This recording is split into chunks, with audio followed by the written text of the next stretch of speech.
할렐루야. 성경을 펼치면 창세기가 시작되죠. 창세기 1장부터 11장까지를 원역사라고 부릅니다. 인간의 세상의 창조와 인간의 창조, 그리고 세상의 기원, 인류의 타락, 그리고 노아 홍수, 바벨탑 이야기까지가 11장입니다. 원역사입니다. 12장이 펼치면 이스라엘의 족장들 이야기가 시작됩니다. 아브라함부터 이삭, 야곱, 요셉 이야기가 쭉 펼쳐집니다. 몇 년 전 아브라함과 함께하는 믿음 여행이라는 주제로 아브라함 얘기를 쭉 말씀을 드렸고요. 이삭도 다뤘고 요셉도 시리즈로 다뤘습니다. 2022년 요셉 얘기를 좀 다루려고 생각합니다. 요셉은 창세기를 마무리하는 한 덩어리입니다. 그래서 장대한 드라마 같은 그런 이야기가 요셉 이야기인데 그만큼 풍부한 의미와 은혜가 있는 그런 이야기입니다. 오늘부터 시작입니다. 아마도 비교적 좀 긴 여정이 될 것 같아요. 사순절 다 갈 것 같은데요. 2월달 시작된 사순절에서 3월, 4월까지도 갈 것 같은데 어쨌든 함께 은혜 나눴으면 좋겠습니다. 요셉의 이야기는 창세기의 큰 흐름 속에 있습니다. 요셉은 야곱의 아들입니다. 우리는 창세기를 통해서 택함받은 야곱의 본인과 아들들이 얼마나 잔악하고 추악한 죄성을 가지고 있는가에 대해서 알고 있습니다. 야곱의 딸 디나는 가나안 여자들과 함께 좀 놀아보기 위해서 세겜 거리로 나갔다가 강간을 당합니다. 그리고 야곱의 아들들은 그 분풀이로 모든 세겜 사람들을 칼로 쳐 죽였습니다. 해당 사람은 아니고 그 사람들 다 죽입니다. 그것도 속임수를 쓰죠. 할례를 받으면 결혼시켜 주겠다고 속여서 디나를 강간한 본인뿐만 아니라 거기 사는 남자들을 사그리 죽이고 재산을 약탈을 합니다. 그럼에도 불구하고 그들은 잘했다 생각하고 전혀 죄의식을 느끼지를 못했습니다. 또 창세기 35장 끝부분에서는 더 충격스러운 사실이 보도되는데 야곱의 큰아들 르우벤이 자신의 서모 작은 엄마를 범하죠. 통간하죠. 아버지의 저피라와 함께 통간하죠. 그런데도 야곱의 아들들은 자신들에게 아무 문제가 없다고 생각을 했습니다. 자신들이 하나님 앞에서 정말로 멸망받을 수밖에 없는 죄인이고 하나님의 특별한 구원의 손길이 필요한 자들이라는 사실을 인정하지를 않았습니다. 그런 가운데 하나님께서 이 집안에 한 구원자를 준비시키십니다. 그가 바로 요셉이란 아들이었습니다.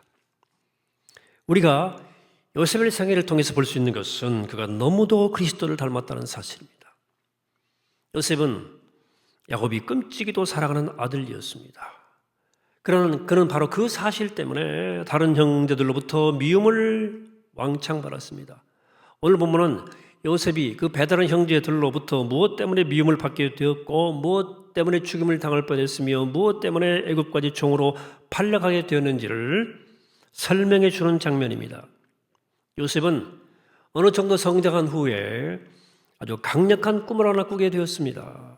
그것은 밭에서 형제들과 함께 곡식단을 묶고 있는데 갑자기 자기 단이 서고 그 주위에 나머지 형제들의 단이 그 단을 둘러서서 절하는 꿈이었습니다. 우리 생각에 이 꿈을 꾸고 난 요셉의 기분이 아주 좋았을 것 같지만 실상은 그 반대였습니다. 하나님이 주시는 꿈은 일상적인 꿈과 그 성질이 완전히 다릅니다. 하나님이 주시는 꿈은 희망사항이나 잠재의식의 발현이 아니라 하나님의 계시입니다. 하나님의 계시로 주어지는 말씀은 너무나 무게 있고 강력하기 때문에 그것을 받은 사람이 완전히 꿈에 붙들려서 탈진할 수도 있어요. 그 말씀에 압도당한 나머지 때로 자리에 들어 눕기도 합니다. 요셉은 이 꿈을 꾼 다음에 하나님 말씀에 완전히 사로잡혔어요. 그 엄청난 말씀의 유력 앞에서 뭐가 손에 일이 안 잡히고 이 말씀을 형제들과 나눠야만 했어요. 그 마음이 생긴 거예요. 그러나 막상 그 꿈을 이야기했을 때 형제들로부터 버릇없는 동생이라고 미움받고 아주 고약한 놈이라고 싫은 소리 들었어요. 꿈을 또 꿨잖아요. 이번에 해와 달과 11별들이 절하는 꿈, 그것도 막 형들한테 미움받고 혼나고 따돌림 당하고 그랬어요. 곤란한 처지가 되었죠. 오늘 창세기 37장은 이 요셉의 이야기가 시작되는 장입니다. 그런데 오늘 2절은 이렇게 시작합니다. 야곱의 족보는 이러하니라 하면서 이삭 얘기가 시작합니다. 자, 그렇다면 왜 성경 기자는 요셉 이야기를 시작하면서 요셉의 생애가 이러하니라가 아니고 야곱의 족보는 이러하니라로 시작하는 것일까 하는 물음을 던질 필요가 있겠습니다. 지금 성경이 지금 다루고 싶어 하는 것은 한 개인으로서 야곱이나 요셉의 생애가 아니라 한 나라로서 이스라엘의 역사를 말하고 싶은 거예요.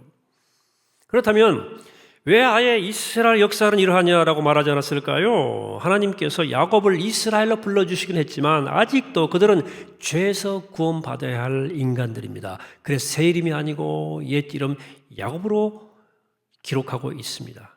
그러므로 창세기 37장부터는 한 개인으로서 야곱이나 요셉이 아니라 한 민족이요 한 나라로서 이스라엘이 어떻게 죄에서 구원받아 영광스러운 하나님 나라의 백성으로 살아갈 것인가에 대한 어떤 그런 이야기가 진행되고 있는 것입니다. 그래서 이런 관점으로 우리가 이 요셉 얘기를 묵상할 필요가 있겠습니다. 본문을 좀 자세히 보겠습니다. 오늘 2절부터 다시 보겠습니다.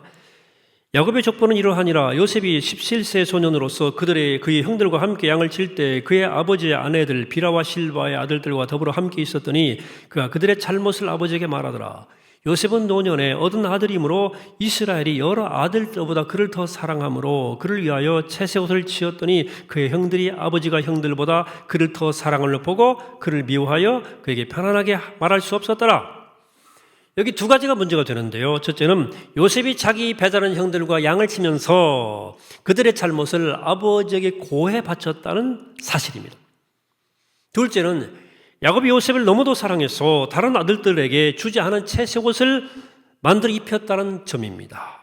이걸 보면서 우리는 요셉이 정말 미움 살만한 짓을 했네라고 생각하기 쉽습니다. 우리 문화에서는 적어도 다른 사람, 특히 형제 잘못을 안 덮어주고 고자질해 바치는 것은 별로 좋지 않은 행동으로 우리는 생각하기 때문입니다. 아버지의 특별한 편애를 받는 동생이 겸손할 줄 모르고 오히려 형들의 비행을 조사해가지고 아버지한테 일러바치다니까 어떤 형이 그런 동생을 좋아하겠습니까? 괘씸한 놈이지. 더 나아가 요셉은 아주 황당한 꿈을 꾸어서 형들을 화나게 만들었거든요. 본문을 다시 7절을 보죠. 본문에 뭐라고 써있는지 우리가 밭에서 곡식을 묵더니 내 단은 일어서고 당신들은 단은 내 단을 둘러서서 절하더이다. 이 꿈을 얘기하는 거예요. 이 꿈을 들은 형들의 반응이 8절이죠. 그 형들이 그에게 이르되 네가 참으로 우리의 왕이 되겠느냐 참으로 우리를 다스리게 되겠느냐 하고 그의 꿈과 그의 말로 말미암아 그를 더욱 미워하니 이놈이 새파란 놈이 우리 모니 꼭대기에 앉아있네. 네가 우리 왕이 될 거냐 이렇게 말하는 거죠. 문제는 이 꿈이 한 번으로 그치지 않았다는 데 있었습니다. 9절에 또 나와요. 요셉이 다시 꿈을 꾸고 그 형들에게 고하여 가로되 내가 또 꿈을 꾼즉 해와 달과 11별들이 내게 절하더이다 하나이다. 이게 뭐요? 하늘에 해와 달 11별 이란 형제하고 해와 달 부모까지 자기한테 절한다 그러니까 10절에 뭐라고 야곱이 말하냐면 그가 그의 꿈을 아버지와 형들에게 말하며 아버지가 그를 꾸짖고 그에게 이르되 네가 꾼 꿈이 무엇이냐? 나와 내 어머니와 내 형들이 참으로 가서 땅에 엎드려 네게 절하겠느냐? 뭔 소리야? 이렇게 말하면서 11절 이렇게 말합니다. 그 형들은 시기하되 그 아비는 그 말을 마음에 뒀더라.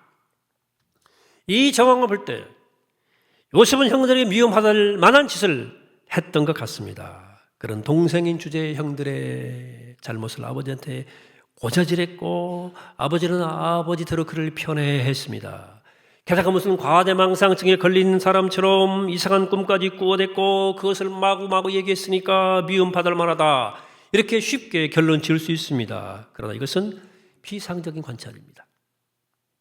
요셉의 형들이 어떤 사람들이었는지 지금까지 그들이 어떤 짓을 저질러 왔는지를 간과하고 있는 것입니다. 그들은 이유 없이 한성의 남자들을 사거리 죽이고 아이들을 잡아다가 가축과 재산을 약탈했고 심지어는 자기 서모, 아버지의 아내인 서모까지 작은 엄마까지 범했으면서도 조금도 죄의식을 느끼지 못한 인간들이었습니다. 그 버릇이 어디 가겠습니까? 그 망나니 짓이. 요셉은 이 형들과 함께 생활하면서 도저히 묵과할 수 없는 그들의 죄를 목격한 것입니다. 물론 성경은 그들이 구체적으로 어떤 짓을 저질렀는지 기록하고 있지 않습니다. 그러나 그들이 세겜에서 했던 또 그동안의 모든 행동들의 연장선상의 일이 일어나지 않았으리란 보장이 전혀 없습니다.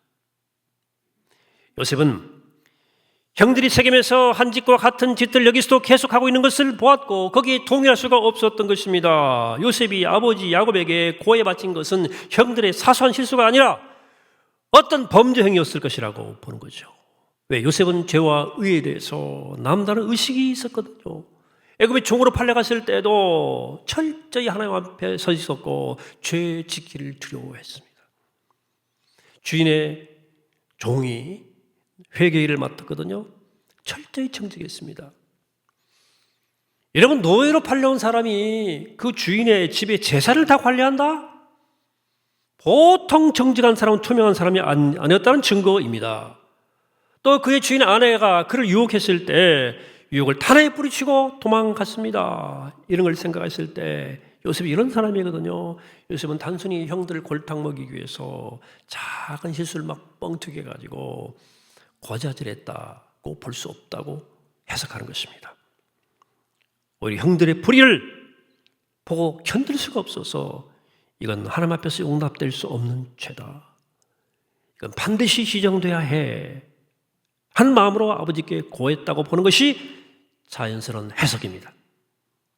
요셉은 하나님이 주신 꿈을 꾸고 난 다음에 그 꿈의 내용 때문에 매우 두려웠고 그 뜻을 알지 못해서 고민이 됐어요. 그래 그 꿈을 형들과 함께 나누고 싶었습니다. 형들은 이런 부분에 대해서 어떻게 생각할까? 나보다는 경험이 많은 형들이니까 혹시 이런 계시를 받아본 적이 없을까 싶어서 얘기해보고 싶었던 거거든요. 그러나 형들은 하나님의 계시, 하나님 말씀에 관심이 있는 인간들이 아니었어요. 그들은 오히려 요셉의 꿈을 건방진 동성의 과대망상증으로 치부했습니다. 자, 우리는 여기서 이제 요셉의 꿈을 해석할 필요가 있겠습니다. 이 꿈의 의미가 뭐예요? 이 꿈의 의미가 뭐냐고요?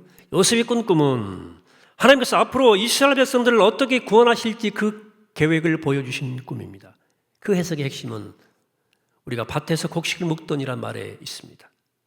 야곱의 가족들은 밭에서 곡식 거두는 사람들이 아니거든요. 목축업자들 아닙니까? 베두인들. 그들은 추수하지 않았습니다.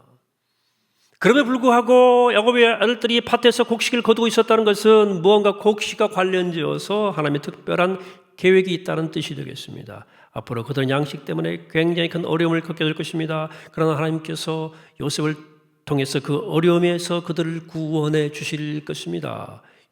요셉의 꿈은 그 계획을 미리 보여주시는 계시였습니다. 그러나 사실 하나님의 계획은 단순히 양식 문제에 그치는 것이 아니었습니다. 하나님께서는 야곱의 아들들 안에 있는 죄성을 치료해서 그들을 참된 하나님 나라의 백성으로 삼기 원하신 거예요. 야곱의 아들들은 자신들이 요셉보다 못하게 될 것이라는 꿈 얘기를 듣고 요셉을 죽이려고 했습니다. 하나님이 정말 높이기로 작정하신 자가 자기들보다도 못한 동생이란 사실을 알고 그런 하나님의 뜻은 이루어지면 안 된다 생각하고 그를 죽이려고 했던 겁니다. 바로 이 점이에요. 하나님께서는 그들이 이 상태로는 도저히 하나님 백성이 될 수 없다 생각하신 거예요. 그들은 다른 사람을 죽이고도 학살하고도 죄의식조차 느끼지 못하는 인간들이었습니다. 작은 한 말 범하고도 죄의식이 없었어요. 그러나 하나님께서는 그들이 정말 어떤 죄인인지를 스스로 깨닫고 그 죄에 대해 고민하고 번민케 하시려고 의로운 요셉을 죽이게 하십니다. 팔아먹게 하십니다. 즉 이 꿈의 표면에 나타나는 주제는 양식이지만 그 안에 깊이 들어있는 핵심은 인간의 죄성과 죽음의 문제인 것입니다.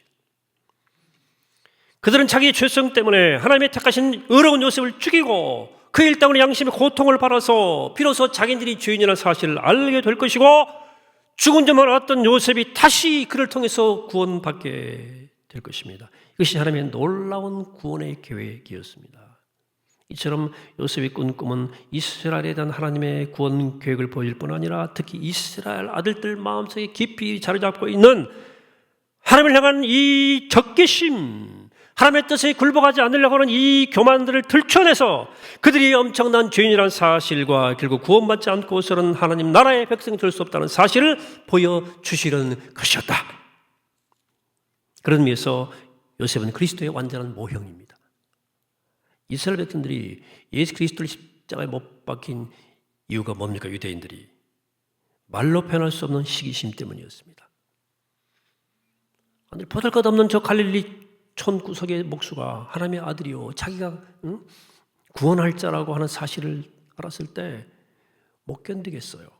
시기심이 나고 엉뚱한 말하고 의로운 그를 십자가 못 박여 죽였습니다. 그러나 예수님이 죽음에서 그 고난에서 부활해서 온 세상을 구원하셨습니다. 요셉도 불에 의해서 바닷가에 내려갔다가 영광스러운 자리에 올라가잖아요. 이 그리스도의 하나의 모형이다 그 말이에요. 자, 요셉의 꿈에 대한 가족들의 반응이 11절에 나오는데 인상적이죠. 11절, 그 형들은 시기하되 그 아비는 그 말을 마음에 두었더라 이렇게 말합니다. 요셉의 형들은 요셉의 꿈 얘기를 듣고 그를 시기하고 미워해서 결국은 죽이려고 했거든요. 그들이 이런 식으로 반응한 이유가 뭡니까? 저 인간이 문제라. 자기들은 전혀 문제가 없다고 생각했기 때문입니다. 그들은 이유 없이, 물론 이유가 조그만 이유가 있었죠. 그러나 학살할 이유는 아니죠. 거짓말하고 그들의 아내와 아이들 다 재산 빼앗았음에도 불구하고 흉악한 죄를 저지르고 자기들에게 구원이 필요하다 생각지 않았습니다.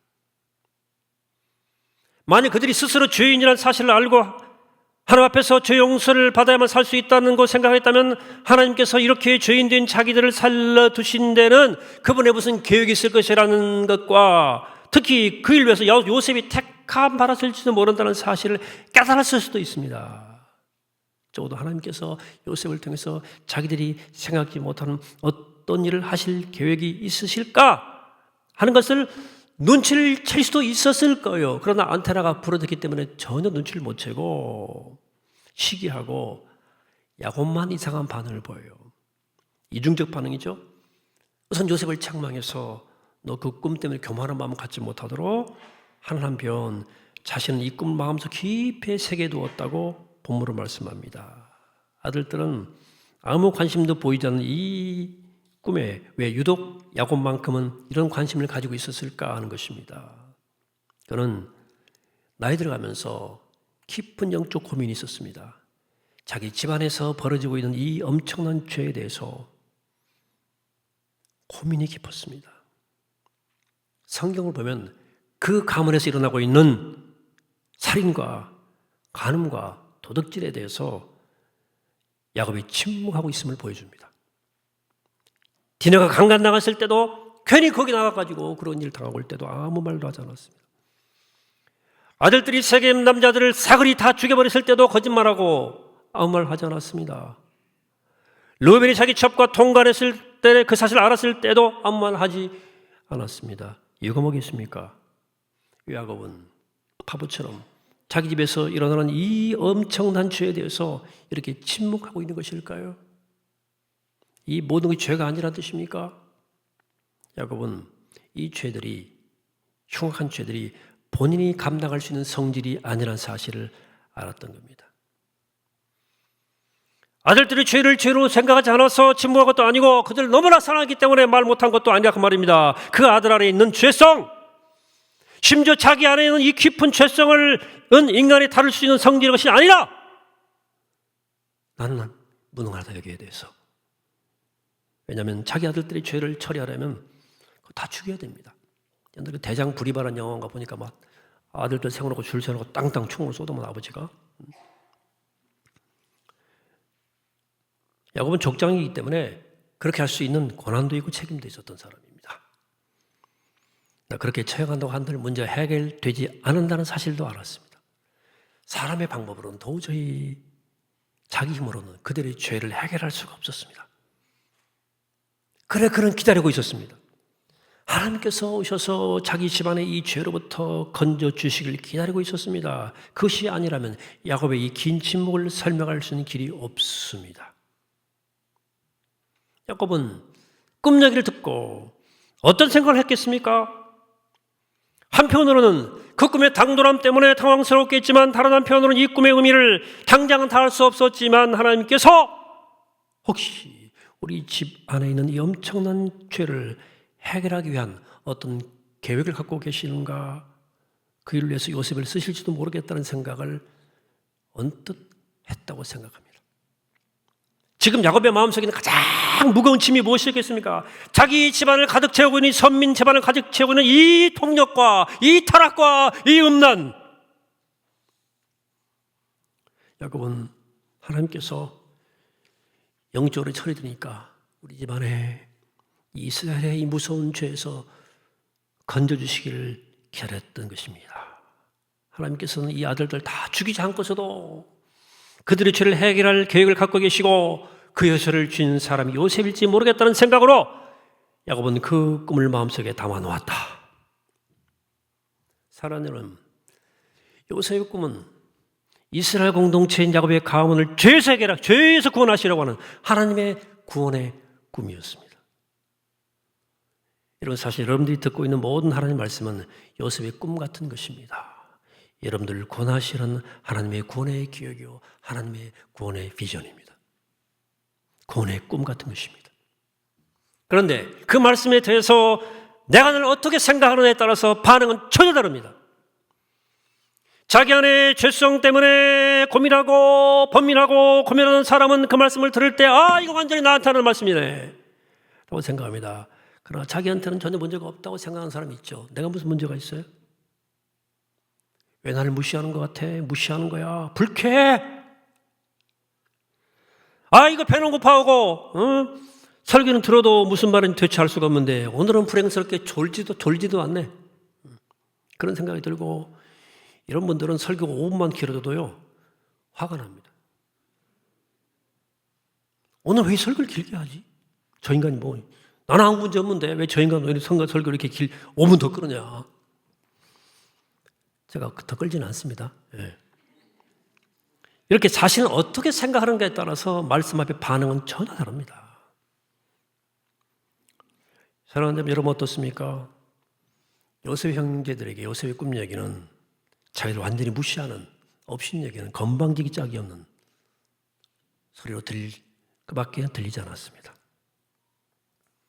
오늘도 마찬가지입니다. 자신을 죄인이라 생각하지 않는 사람에게 예수 그리스도의 복음은 정신 나간 얘기예요.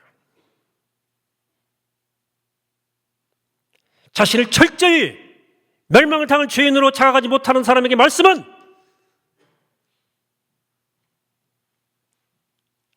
건방진 소리예요. 너 잘났구나. 너 잘났네. 그래. 어디 철이든 야곱 같은 사람만 이 말씀을 심각하게 받아들입니다.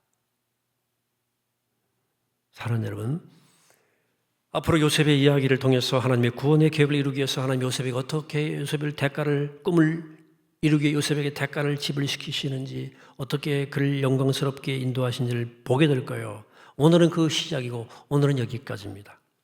사랑하는 여러분, 하나님이 요셉에게 주신 꿈은 하나님이 선택하신 선택한 백성을 구원하시려고 하는 하나님의 구원의 계획입니다. 요셉의 꿈은 복음이 들어있는 거예요. 요셉의 꿈은 십자가가 들어있습니다. 바라기니 구원의 소식 앞에 복음 앞에 요셉의 형들처럼 반응하지 마시고 최소한 야곱처럼 번민하고 하나님을 기다리며 더 나아가 저 초대교회 성도들처럼 우리가 짧고 반응하면서 하나님의 구원의 소식을 갈망하는 구원을 갈망하는 주의 백성들이 다 되기를 이 시간 주의 이름으로 간절히 축원합니다. 하시겠습니다. 거룩하시고 자비로우신 아버지 하나님,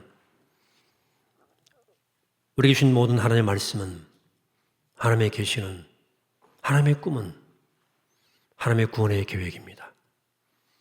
하나님의 사랑의 드라마입니다. 복음입니다. 그 말씀 기억하며 하나님의 계시를 받고 두려워 떨며 반응하며 어찌 알고 반응하며 하늘의 권을 삼아는 하나님의 백성 되게 하시고 요셉의 형제들처럼 그렇게 방관하고 또 하나 반응하지 않고 믿음으로 반응할 수 있도록 우리 모두를 축복해 주시옵시고 말씀 앞에 서게 하여 주옵소서. 감사드리옵고 예수 그리스도 이름으로 기도하옵나이다. 아멘.